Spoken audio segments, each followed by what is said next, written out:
Hello friends, this is Kiran from Aeronautical Section B and the rule number is B5. The subject is fluid dynamics. The topic is surface tension.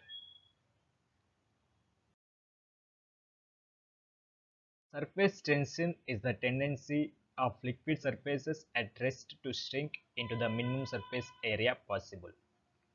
Surface tension is what allows objects with a higher density than water such as razor blades and insects to float on a water surface without becoming even partly submerged. At liquid-air interfaces, surface tension results from the greater attraction of liquid molecules to each other that of the molecules in the air due to adhesion. There are two primary mechanisms in play. One is an inward force on the surface molecules causing the liquid to contract. Second is a tangential force parallel to the surface of the liquid.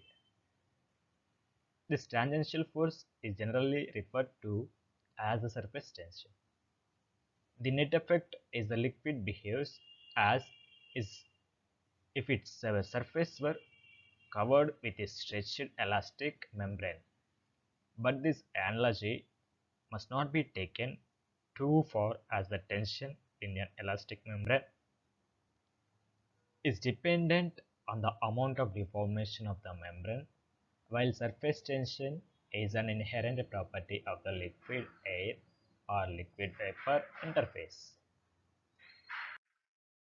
Because of the relatively high attraction of water molecules to each other through a web of hydrogen bonds.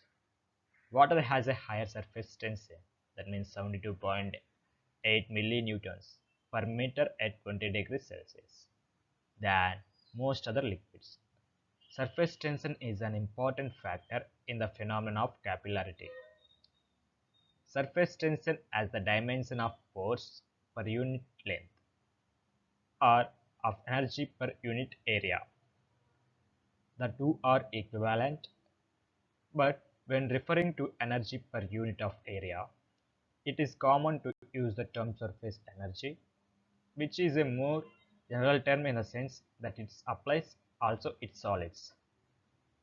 In materials science, surface tension is used for either surface stress or surface energy. Due to the cohesive forces, a molecule located away from the surface is pulled equally in every direction by neighboring liquid molecules, resulting in a net force of zero. The molecules at the surface do not have the same molecules on all sides of them and therefore are pulled inward. This creates some internal pressure and forces liquid surfaces to contract to the minimum area. There is also a tension parallel to the surface at the liquid air interface, which will resist an external force due to the cohesive nature of water molecules. This is one of the diagram.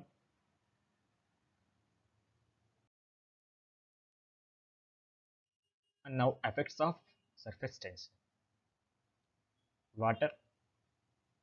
Several effects of surface tension can be seen with ordinary water. Beading of rainwater on a waxy surface, such as a leaf. Water adheres weakly to wax and strongly to itself. So, water clusters into drops. Surface tension gives them their near spherical shape because a sphere has the smallest possible surface area to volume ratio. Conclusion. Surface tension is determined by two thermodynamic relationships: the adsorption isotherm that relates the bulk concentration to the surface concentration of the surfactant, and the surface equation of state that relates the surface tension to the amount of surfactant adsorbed. Thank you.